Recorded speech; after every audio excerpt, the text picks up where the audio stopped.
Near the end of 8th grade, our class went out to a county arboretum, maybe 40 minutes from school.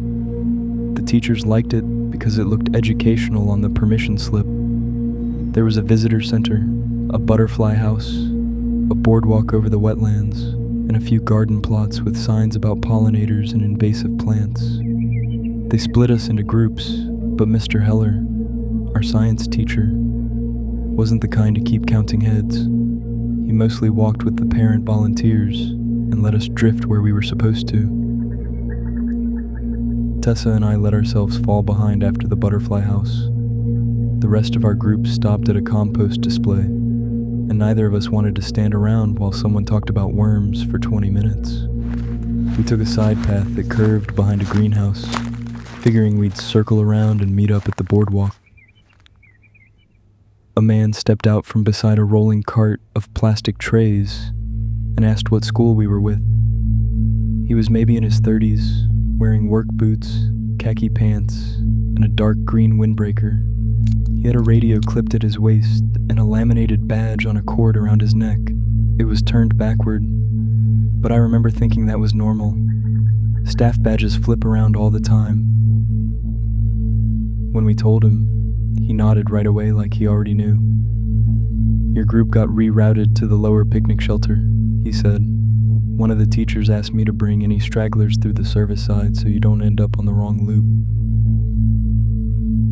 Right then, that was enough.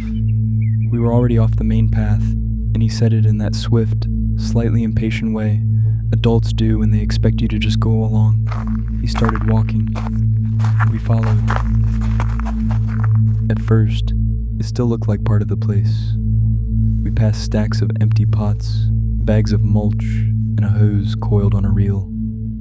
Then he opened a chain-link gate with a loose latch and kept going without looking back to see whether we were still with him. On the other side, the path changed from packed gravel to a narrow strip of cracked asphalt. The greenhouse was behind us now. Ahead was a low-maintenance building, a fenced pump enclosure, and woods beyond that. I couldn't hear the field trip anymore. No kids, no teachers, not even the speaker from the visitor center that had been playing bird calls all morning. Tessa asked how far the shelter was. "Just up here," he said. She looked at me, not dramatic, just checking whether I felt it too. I did, but not strongly enough yet. I felt embarrassed mostly. We were the ones who wandered off. We were the reason this was happening.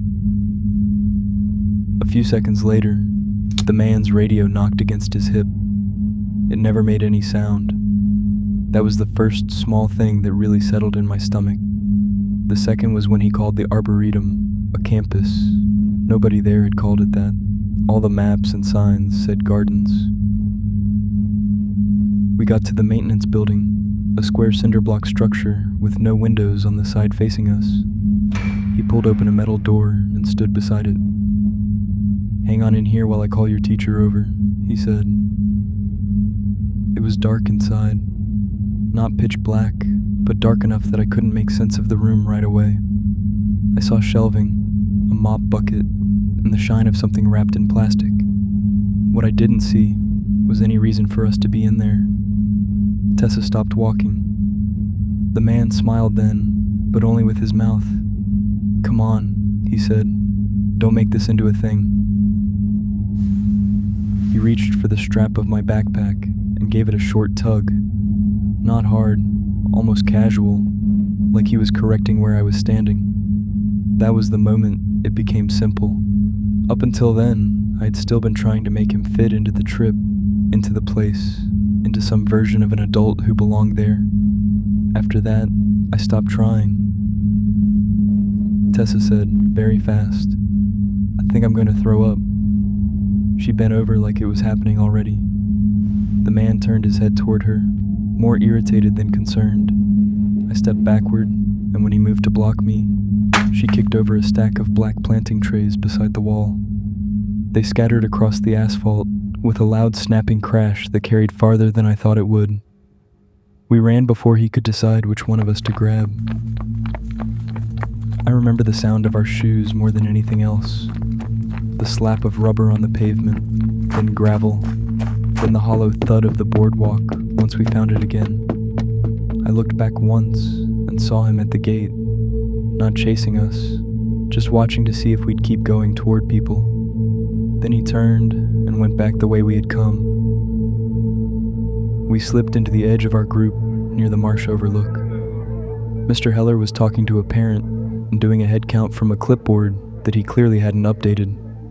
Nobody asked where we'd been. Tessa was crying a little, but she kept wiping her face and saying it was allergies. We never made a clean report of it. By the time I could have explained it, he was gone, and all I had was that he looked right until he didn't. That never sounded like enough. I still don't know what was in that room.